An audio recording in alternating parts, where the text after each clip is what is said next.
Bueno, si vos querés por ahí mostrar los esquemas, Ahora como comparto para, pantalla. yo te hago una introducción y vamos haciendo mechado, Julio, si te parece. Sí, perfecto, perfecto, perfecto. Yo voy planteando un tema, vos sugerís, armás, agregás, aclarás y vamos haciendo así para que no se haga tan monótono. Así es. Eh, bueno, a partir de la unidad 5 empezamos otra tónica en el desarrollo de la economía. Hasta ahora hemos visto más que nada cuestiones conceptuales, categorías, conceptos, para que se entiendan qué quiere decir fundamentalmente todo el vocabulario que se usa en la economía convencional, también en la economía crítica, que nosotros hemos introducido, y en los medios de comunicación, y fundamentalmente también en la información oficial. Entonces, eso es más que nada de tener claridad de lo que significa cada concepto, las categorías. Nosotros ponemos siempre en el contexto para que se entienda, ¿no es cierto? No solamente qué quiere decir, sino, bueno, hasta dónde puede ser criticable o no una determinada información. A partir de esta unidad ya empezamos a hablar de contexto, no concepto, sino decir, vamos a analizar la realidad en la que vivimos. Entonces empezamos de la realidad más amplia, que es la que abarca el sistema económico mundial, o sea, el sistema capitalista a nivel internacional. Eh, Después, esta es la unidad 5, ¿no? Es decir, cómo aparece en el mundo en algún momento, cómo va evolucionando, cómo se va expandiendo, cómo llega hasta ahora, desde el siglo XV y XVI hasta el siglo XXI, para transformarse casi en el único sistema, la única modalidad de organización social que rige los destinos de la humanidad, con muy pocas excepciones. Entonces, en esa evolución, en esa expansión, nosotros vamos a ver que han pasado cambios, pero se mantiene la esencia de la dinámica del sistema, se mantiene, pero con cambios que ha habido que muestran distintas etapas históricas. ¿Para qué hacemos esto? Primero, para que entiendan un poco cómo llegamos hasta acá, por qué estamos como estamos, que no depende de lo que pasó el año pasado, no hace 10 años, sino que es todo un desenlace histórico, pero también para poder ubicar las distintas interpretaciones que se han hecho sobre cómo funciona este sistema económico. Nosotros desde el principio dijimos que hay muchas explicaciones, porque no todos coinciden en dar su visión, su mirada, por eso que no existe la ciencia económica, sino que existen las teorías económicas. Cada una pretende ser la ciencia. Entonces, en la unidad 6, o sea, la siguiente a esta, lo que vamos a ver justamente las teorías económicas, pero en el contexto, o sea, cuándo surgen. Lo que dicen las teorías económicas, que es el resultado, bueno, de muchos pensadores, no es el resultado de la cabeza de iluminados que imaginan cosas, sino que es un reflejo del momento histórico, del contexto geográfico y social. Entonces, por eso presentamos ese contexto y esta etapa histórica en la unidad 5. En la unidad 6 vemos cómo le explican a este sistema las distintas teorías, tanto en los países centrales, que tienen sus particularidades dentro del capitalismo, como en los países periféricos dependientes, dentro de los cuales están, bueno, los países de Sudamérica, América Latina. Una vez pasado estas dos unidades, vamos a entrar ya en la economía argentina, que es lo que nos interesa a nosotros entenderla, para lo cual tenemos también ese doble recorrido, una conformación histórico-estructural, desde que la Argentina se conforma como nación y se inserta dentro del sistema mundial capitalista. Y vamos a ver en la última, ya los últimos medio siglo, digamos, de los años 70 hasta ahora, que una larga crisis que vivió el capitalismo dependiente en la Argentina, el fin del modelo ISI y el desenlace de esa crisis con un nuevo modelo de acumulación que se despliega a lo largo de este siglo.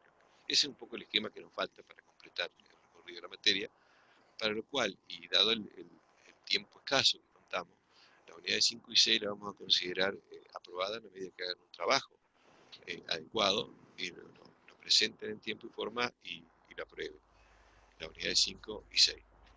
Y finalmente, bueno, la 7 y la 8, después de que tengan aprobadas las previas, vamos a hacer una evaluación oral individual, ¿no es cierto? A veces van de a dos, de a tres. Bueno, ese es un poco el esquema que nos está quedando, con la aclaración que, por la importancia que tiene la presentación del trabajo práctico 5 y 6, yo les voy a aclarar por las dudas en el próximo correo electrónico que les mando, de que vamos a tener muy en cuenta que no sean copias de trabajos anteriores, para lo cual le voy a avisar a todos de manera de que toman la precaución de no hacer cosas, no presentar cosas que ya se hicieron otros compañeros, porque en ese caso nosotros ya dejamos sin efecto todo lo que han hecho de esta unidad y van a tener que hacer la materia como libre. O sea que es importante que hagan un trabajo en cada grupo por sí mismo y que no tome un trabajo copiado de años anteriores, ¿no? Pueden servir, sí, como base para entenderlo. Lo importante es que entiendan ustedes y que elaboren ustedes. Así que en eso, como aclaración previa, antes de comenzar, y no sé si les llegó el mail que les mandé ayer, donde les aclaro, bueno, del encuentro de hoy, del encuentro presencial del viernes, y de un encuentro programado que obviamente al principio no podíamos tenerlo previsto, porque esto surgió con la coyuntura, de una charla abierta que pensamos en el programa de extensión, y para lo cual nosotros le vamos a pedir que presenten un informe. Eso va a ser recién el martes 7 de junio, o sea, le dimos con tiempo para que hagan todas las previsiones. Y de paso también le pedimos colaboración en la difusión. Así que por ahora, y antes de empezar eso, si tiene algún comentario que hacer, chicos, sobre ese tema, sobre esto que estoy diciendo, preguntas o dudas que tengan sobre cómo vamos a continuar y a finalizar la materia. ¿Mm? No, yo solo, Luis, el recuperatorio de las unidades que no se aprobaron, espéreme, porque no me acuerdo el cronograma. Para mí es Está importante porque en el tengo que cronograma, terminar en la el nuevo 3. cronograma. Está en el nuevo cronograma. Bueno, no, ok, listo. Sí. En todo caso, si Pero usted hay no alguien tiene que sabe presente leer, ahora, espéreme, esta semana, ¿no? La otra. ¿qué cosa? ¿El recuperatorio? Es la semana Sí, posterior a la finalización del curso, pero vos recibiste el cronograma. En todo caso, si vos estás en tu trabajo, en tu casa, y hay alguien que sabe leer, sí, que te lo lea, ¿sabes? no, lo tengo. Escúcheme, Luis, se me corta un poco cuando usted habla. ¿Puede ser o a mí sola? No sé si al resto de No los sé No, chicos. el resto. se Se está escucha, entrecortando. acá se escucha bien. Sé que acá yo te estoy escuchando bien, Luis. Pero O sea, depende del receptor, entonces parece. por ahí es el internet. Es el internet en gran parte, en gran medida. Sasha también. Pero ¿qué es lo que me quería preguntar? Puede ser. ¿Qué es lo que quería preguntarme No, del eso solito. cronograma o del recuperatorio? ¿Qué cosa? No. Si tenía presente rápidamente la fecha, yo después lo reviso. Es el viernes posterior a la finalización. El Bueno. 24 de junio. El Ok, recuperatorio es buenísimo. viernes Listo. 24 de junio, agendalo. Pasa Gracias. que ella no sabe los Buenísimo. números, sabe hasta el 10, nada más sabe contar hasta el 10 No, porque no le da porque mal los dedos de la yo se mano. lo tenía a mano. Para que... Bueno, ¿estás conforme ahora, tranquila? Claro. Faltan un mes, así que anda preparándote. La unidad 3 y la 4 vamos a ver. ¿Eh? Porque le hice rápido, sí. ¿Algún otro comentario, pregunta o duda sobre esto, justamente lo que estamos viendo, cómo terminamos el cursado? Las otras niñas, si están despiertas por ahí. No. No, por mi parte no. Bueno, sobre el punto 1, habla de la presentación del sistema económico capitalista hacia nivel global, ¿no es cierto? Para rendir la unidad 7 y 8 hasta febrero y digamos febrero-marzo del año que viene. ¿Sí? El primer punto, que es justamente Profe, pero se puede rendir, escúcheme, profe, pero se puede Sí. rendir ahora ni bien terminemos, digamos, de cursar, ¿la puede rendir o no? O no es necesario esperar tanto tiempo. Por supuesto, ¿cómo van a esperar lo último? Yo a todos les recomiendo, no esperen hasta último momento. Hagan todo lo posible antes, porque el último momento la pierden y tienen que empezar la fecha máxima, la fecha tope. No tienen que empezar de cero y después hacer las 8 unidades. No, No, justamente. yo rindo ahora. Sí, además tienes que prepararte para ser colaborador el año que viene. Muy bien. Usted va a estar, profe, pero sí, no sé si usted no va a estar. No sé, me parece que me van a inyectar hasta la Luna, Marte, Júpiter, más o menos. Pero vamos a tratar de prendernos igual, ¿viste? Sí, bueno, ¿alguna otra duda? O hablamos ya un poco ubicarlo en tema, ¿no es cierto?, más que nada. ¿Vos querés hacer alguna referencia, Julio, del tema primero? ¿Ubicarlo en tema? No, está bien. Nada en particular. Si no, bueno, vamos dialogando. Yo creo que tratar de no reiterar lo que ya está en el video que le dejamos a disposición, ¿viste? Porque no tiene sentido que vengan a escuchar la misma repetición, lo ven tranquilos al video que tiene subido en el canal de YouTube, paran, lo ven cuando quieren y pueden detenerlo y seguir funcionando, es decir, lo manejan ustedes. Acá más que nada es decirle dónde están las cosas más importantes, ¿no es cierto? Cómo en algún momento de la historia aparece este sistema, allá por el 1500, 1600, porque es un lento proceso donde las formas que requiere y las características que requiere este modelo se van imponiendo, se van consolidando, y bueno, cuando definitivamente se han consolidado, se puede decir que ya está instalado una nueva forma de organización social para la producción y la distribución de la riqueza, que se da en un momento histórico y en algunos lugares donde coincidieron un conjunto de condiciones necesarias, ¿no es cierto? Este sistema se caracteriza por un lado porque la decisión de sobre qué se va a producir se toma en el mercado, para lo cual es necesario los mercados expandidos como se fueron gestando, donde tiene que haber un sector que tenga la propiedad de los medios de producción, que son los que toman las decisiones, es decir, la propiedad privada, donde tiene que haber trabajadores que no son propietarios y están dispuestos a vender su fuerza de trabajo, es decir, mano de obra jurídicamente libre. Bueno, todo eso fue un proceso que llevó mucho tiempo, algunos calculan un par de siglos, ¿no es cierto?, donde el comercio se desarrolló como para ir abriendo nuevos mercados, donde la gente que estaba ligada a la tierra en el sistema feudal fue expulsada del campo porque se organizaba de otra manera la producción agropecuaria, y esas fueron a conformar la masa de trabajadores dispuestos a vender su fuerza de trabajo en la urbe, donde también había un sistema de organización para la producción que era el sistema feudal, que era por gremios, donde no se podía cada uno hacer lo que quería, sino que los gremios eran corporaciones que defendían que solamente quienes integraban esas corporaciones podían hacer esa actividad.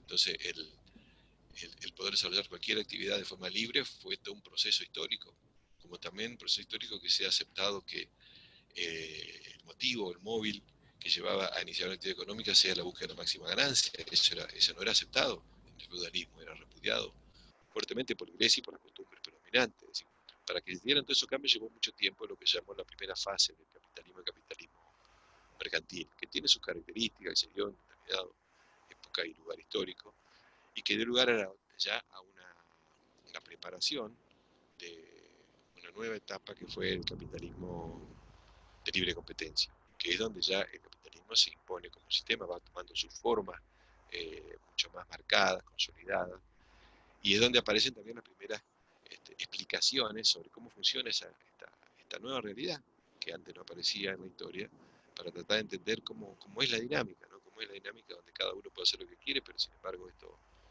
finalmente funciona, mal, pero funciona.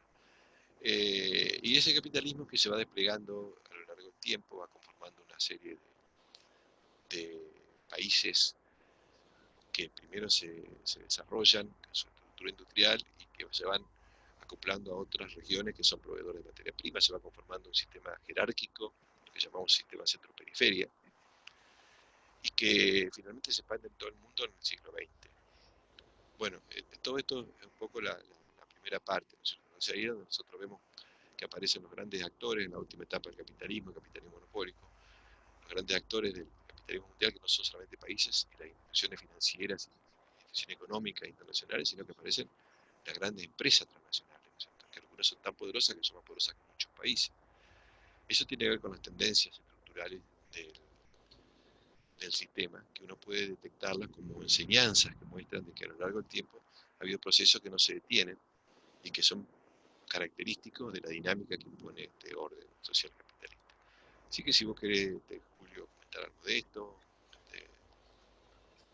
No, ahí cuando en la primera parte, donde primero el tema del concepto, qué significa el capitalismo, me parece que lo que estabas comentando vos, el tema del lucro, de la competencia, me parece que eso está bien claro ahí en el material.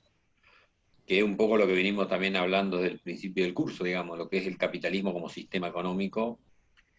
Y después el tema de las etapas del capitalismo para entender de que el capitalismo no siempre funcionó exactamente igual, que después vos lo retomás un poco las tendencias estructurales por el hecho de que el capitalismo siempre está en etapas de expansión y recesión y crisis estructurales que han dado origen a distintas características en las distintas etapas, ¿no? Que en tu ficha está muy claro ahí las distintas etapas que ha venido transitando el capitalismo hasta nuestros días. Y después también agregar ahí lo que vos decías del el origen del capitalismo, dónde se inicia y cómo fue imponiéndose, porque no es que el capitalismo, primero que no existió siempre, no tiene más de 500 años, como sabemos. Segundo, que empezó en Inglaterra y después fue expandiéndose hacia otras regiones del mundo.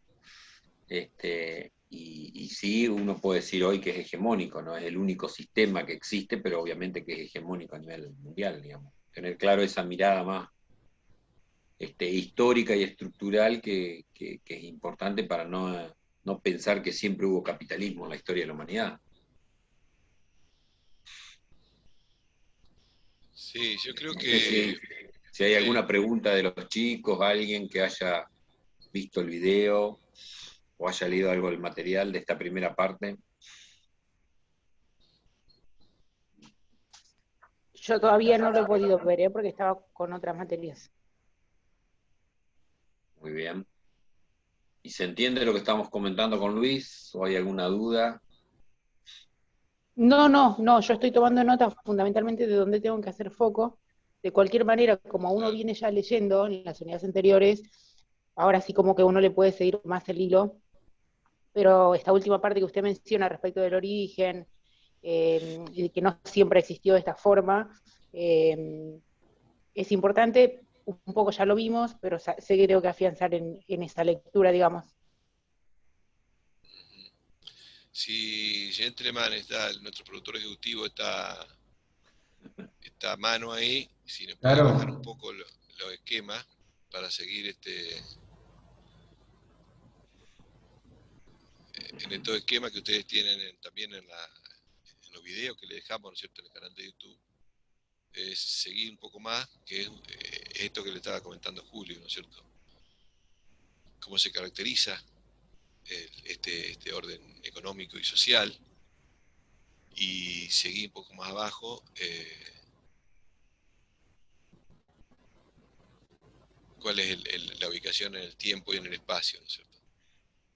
Entonces, yo creo que es importante que lo tengan siempre presente a esto, porque estas características que nosotros somos características esenciales, es lo que hace de que digamos que un país está organizado dentro de las bases de este sistema, si se presentan estas características, ¿no? La propiedad privada de la media de producción, propiedad privada que a veces puede tener un formato engañoso, ¿no?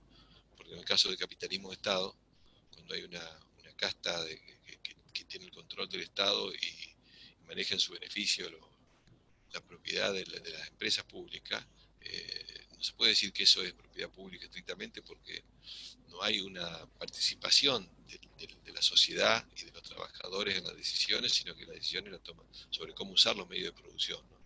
Entonces, bueno, eso también es una aclaración porque hoy por hoy hay países que supuestamente, ¿no es cierto?, tienen otra forma de organización política y algunos lo asimilan con otro sistema, cuando en realidad es un capitalismo esencialmente donde la mayoría de las relaciones económicas se establecen a partir del mercado, a través del mercado, la compra y venta de productos en la organización para alcanzar la máxima ganancia por parte de la empresa. O sea, eso es característica del capitalismo. Ahora, esa característica, como ustedes van a ver en la bibliografía, van a ver en los videos, van apareciendo a lo largo de un proceso histórico, ¿no? Al principio del siglo XVI, siglo XV, XVI, hasta mediados del siglo XVIII, es la primera etapa del capitalismo, lo que se llama la etapa del capitalismo mercantil, que ahí están señalados, ¿no es cierto? Un poco cómo se dio, cómo a través del comercio que se fue desarrollando, se fueron uniendo regiones, se fueron conformando nuevos mercados, es decir, se fue haciendo una de las bases que permitió después que el capitalismo funcione plenamente, sin mercado, sin demandantes, sin consumidores, y sin ese espacio donde uno pueda ofrecer libremente, no puede dar este sistema, ¿no es cierto? Entonces eso llevó tiempo en un lugar del mundo, ¿no es cierto? En la Edad Media en Europa, donde había muchos reinos y muchas divisiones políticas que hacían que sea difícil unificar esos territorios, ¿no? Y el comercio, bueno, fue abriendo fronteras, apoyado siempre por luchas y por guerras, haciendo de que los mercados fueran un poco la base para que esta forma de organización sea la que se vaya adoptando. Bueno, ahí están un poco las características del capitalismo mercantil. No sé si vos querés agregar algo, Julio, comentar algo. No, como decís vos, cuando hablamos de mercado, siempre tenemos que tener presente el mercado capitalista en la lógica de el eje del capitalismo de la tasa de ganancia. El mercado en realidad también existía antes, pero donde el eje de la parte de mercado que vimos en la unidad 2 nosotros, que ustedes vieron, que vimos oferta, demanda, y con esa lógica de la tasa de ganancia, ahí es donde me parece que es importante tener en cuenta que cuando uno habla de mercado en esta etapa de la materia está hablando del mercado capitalista, ¿no? Esa visión egoísta y esa visión individualista y esa visión de la máxima ganancia, digamos.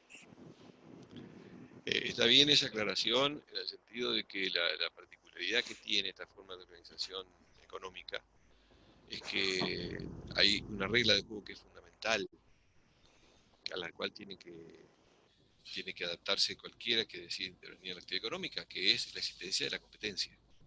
O sea, la competencia es la que va a regular las acciones de quienes intervienen, porque competencia quiere decir que cualquier cosa que uno pueda hacer, otros también lo pueden hacer. Esos son los competidores. Y si son varios los que lo hacen, todos lo hacen con un fin, vender en el mercado un bien o un servicio. Y si no son efectivos para vender lo que hacen, por distintas circunstancias, porque hay otros que venden mejor, ¿no es cierto? Porque ofrecen mejor producto, porque ofrecen menos precio, mejor calidad. Y si hay otros que son, en ese sentido, más competitivos y van a ganar los mercados. Y los menos competitivos van a perder y van a desaparecer. Entonces el tema de la competencia hace de que nadie se pueda dormir y que todos busquen desesperadamente ganar. Pero ¿cómo hacen para ser más competitivos y ganar? Y bueno, tienen que invertir. Y la forma más genuina de dónde sacan los recursos para invertir. La única fuente genuina y sostenida de recursos para invertir es la ganancia. Por lo tanto, el que interviene en la actividad económica, si no gana, no puede invertir. Si no puede invertir, difícilmente va a competir. Y si no es competitivo, va a desaparecer. De ahí es que nosotros entendemos que se haya en este sistema naturalizado este objetivo, ¿verdad? Que lo único que le interesa por encima de cualquier otra cosa al que interviene en la actividad económica es no tener la máxima ganancia. No importa otra cosa por encima de eso. Si hay que afectar el ambiente, si hay que afectar la salud de la población, hasta la vida, no importa. ¿Por qué? Porque si no gano no soy competitivo, si no soy competitivo me borran y desaparezco. Eso genera un comportamiento egoísta, cortoplacista, individualista, que además se va expandiendo, se va transformando en una conducta y se va transformando en una cultura, en una sociedad. Un poco eso creo que más o menos lo que comentabas vos, Julio, ¿no? Así es. Eh, bueno, ustedes verán ahí que tienen las otras etapas del capitalismo de libre competencia, cuando este sistema ya se impone con fuerza en las regiones donde había empezado, ¿no es cierto?, a gestarse, y fundamentalmente en Inglaterra, donde se da la revolución industrial, después se expande a otros países cercanos a Europa, pero ahí donde se puede observar por primera vez cómo funciona este sistema en su conjunto, un sistema global económico. Y me por casualidad que ahí aparecen en Inglaterra, la segunda parte del siglo XVIII, las primeras explicaciones globales, la primera explicación completa, que es la que da Smith, cómo funciona este sistema, cómo hace este sistema para coordinar todas las voluntades y cada uno puede hacer lo que quiere. Sí, puede hacer lo que quiere, pero con esas reglas de juego, la competencia como principal regulador de la conducta de los agentes económicos. O habla, Julio, mira que agregar lo que a vos se te ocurra, ampliar. No, está bien. Nada en particular acá. No, nada en particular está. Sí, yo creo que, digamos, que es importante que los chicos presten atención a las distintas características en cada una de las etapas del capitalismo, que se ha ido, obviamente, modificando, ¿no? Es decir, cómo se ha ido adaptando y modificando las lógicas de relaciones económicas, políticas, institucionales. Claro, hay una base económica que tiene a su vez un sustento político. Sin el rol del Estado al inicio del capitalismo y desde ese momento hasta hoy, este sistema y la economía de mercado no funcionaría. No funcionaría porque no se garantizaría la propiedad privada de los medios de producción, no se garantizaría el cumplimiento de los contratos, no se obligaría al uso legal de una moneda. Es decir, el Estado es esencial, pero en ese momento fue esencial para la formación del sistema. Y junto con una determinada modalidad de organización política que garantiza esta estructura económica, también se fue dando una cultura que fue, en cierta manera, legitimando y apoyando esta nueva forma de organización, es decir, justificando que estaba bien, porque estaba bien. Y en la competencia se van generando procesos, ¿no? Procesos que resultan de la propia competencia, o sea que los que compiten no ganan todos, algunos ganan y otros pierden. Los que ganan reinvierten más y cada vez son más grandes y cada vez poseen mayor porcentaje de mercado. Entonces se dan esos procesos de concentración y centralización, pero también se va expandiendo porque el capitalismo necesita tener cada vez más mercado, porque esa tendencia a ganar para invertir, para ampliar escala, para producir más, ganar más y volver a invertir, seguir ampliando escala, da como resultado un proceso de crecimiento permanente de la producción. Y ese crecimiento permanente de la producción necesita un crecimiento permanente de mercado. Por eso es que el capitalismo aparece en algún lugar en el mundo, pero después se expande por todos lados, buscando justamente ampliar mercado. Y en esa ampliación de mercado es donde se va dando esta integración en un sistema mundial, donde no todos se integran de la misma manera, como verán ustedes ahí en la fotografía, en los videos, sino que unos se integran de una manera dominante, central, imponiendo en cierta manera los beneficios a sí mismos, y otros como países apéndices, periféricos, dependientes, y que van siendo perdedores en esas relaciones que se establecen. Así que se conforma el sistema centro-periferia, país central y países periféricos, y se dan estos procesos que están como explicado un poco más adelante en la parte, digamos, de este mismo punto, ¿no es cierto?, sobre las tendencias estructurales y sobre las empresas nacionales y sus estrategias. ¿Querés agregar algo más, Julio? Vamos a ir poniendo más abajo, si les parece, los esquemas, pero como yo les digo, vamos a hacer nada más que una guía porque todo esto lo estamos desarrollando en el video que está ya subido al canal de YouTube de la cátedra. Luis, por ahí aprovechamos para hacer el primer corte. Estamos. Bueno, en todo caso, no Vale. nos queda mucho como presentación, ¿viste? Perfecto. Cortamos y entramos nuevo.